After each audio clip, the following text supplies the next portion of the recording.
Get ready for the smackdown!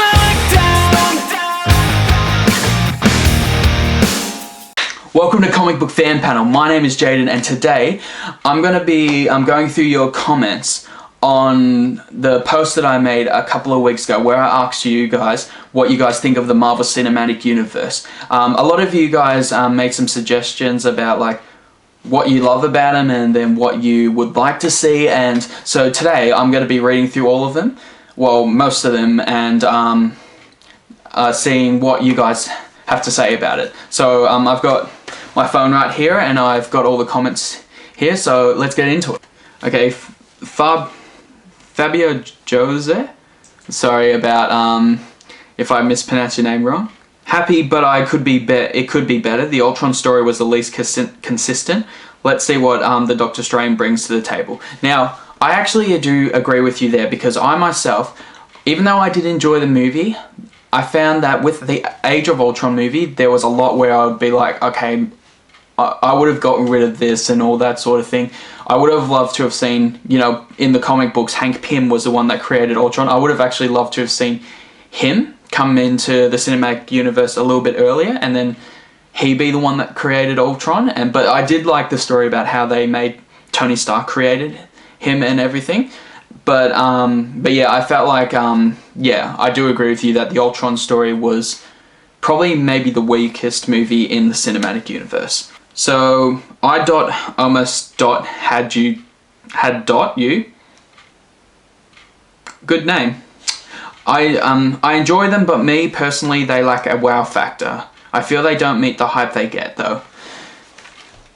In some aspects, I agree with you in some aspects. Like, I think with Civil War, like for example, Civil War, there was a big hype on it, but honestly, that was an excellent movie. I would rate that probably a 9.5 or even a 10, because that was an incredible movie. The way that the Russo brothers directed it and created it, it was just, I thought that one had an incredible wow factor. But I do agree with you that, you know, some movies had a really big hype talk, and then you go and watch them and then it's just like, oh, and the hype was the only good thing about it. I do agree with you in that. So B Hicks 57, I think it's going good. I would like to see more characters on the screen that we have not seen yet. I agree with you there. Like, I would love to see some more introductions of more characters and introducing more new faces to the screen. So that's why I was so happy they introduced Ant-Man. I'm so excited they're doing Captain Marvel soon.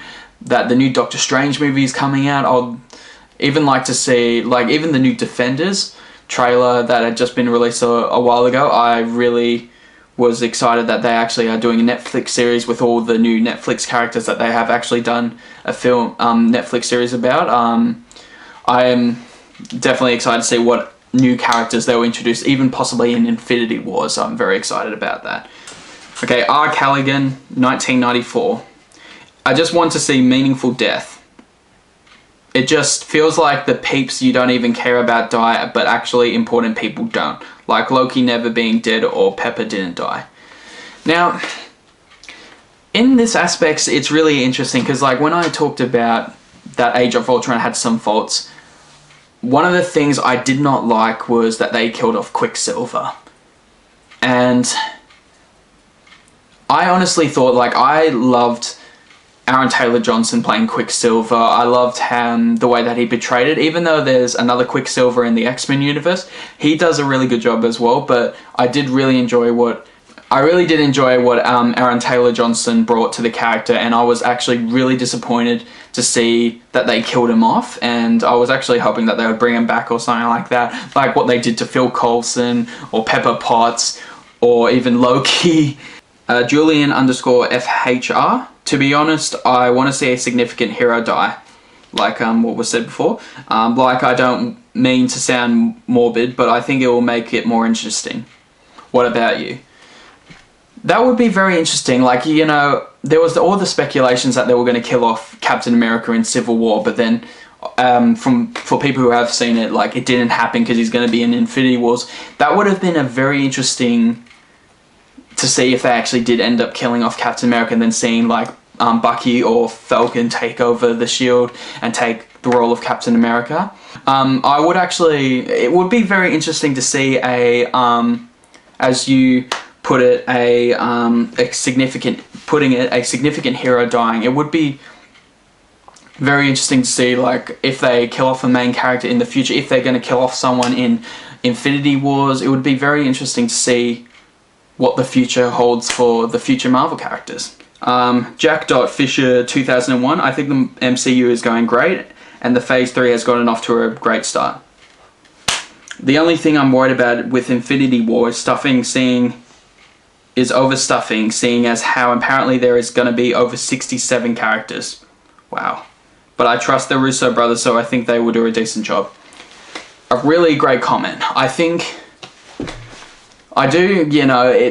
There's always the problems with putting too many heroes in one movie, but I think the one thing to remember is, obviously this is an Avengers movie, so it's going to be, and it's a massive Marvel event because it's the Infinity Wars where they finally go up against Thanos after seeing him in so many different movies. They're finally facing off against him, and it's going to unite the Avengers, and it's going to unite Guardians of the Galaxy, and even possibly, would be really cool if they even united the Shield characters, or even uniting the Defenders.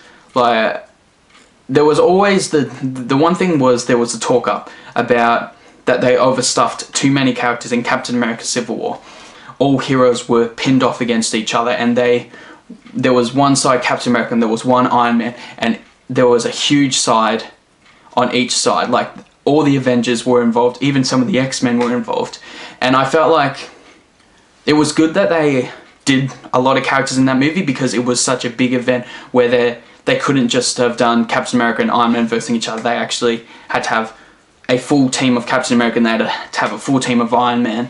I thought that was, I really did enjoy how they both had a side, and I felt like it wasn't overstuffed and that they added too many heroes that they couldn't handle and all that. I thought that was a really good take, and I do agree with you. I do have full trust in the Russo brothers. They are comic book writers, they love comic books, and they do a really good take on the comic books themselves. And then just answering this one from Twitter, from our Twitter account, InFa Banger, hashtag InFa Banger. And he wrote, honestly, I think it has been done really well. Lots more to go though. Couldn't agree with you more. And I wanted to actually give a shout out to this guy, because on our Twitter, on the Twitter account, he shares a lot of our videos and he posts about a lot of the stuff that we've done. So thank you very much. I will leave a link to his YouTube channel for you guys to check out. So thank you very much. Thank you for all your comments, guys. And if you want to comment more, leave some comments down below. Thank you so much for watching Comic Book Fan Panel. If you've enjoyed the video, give it a big thumbs up. Subscribe again. You've been watching Comic Book Fan Panel. My name is Jaden. Come on, let's kick it. Let's all get wicked. Put your hands in the sky for a one-way ticket.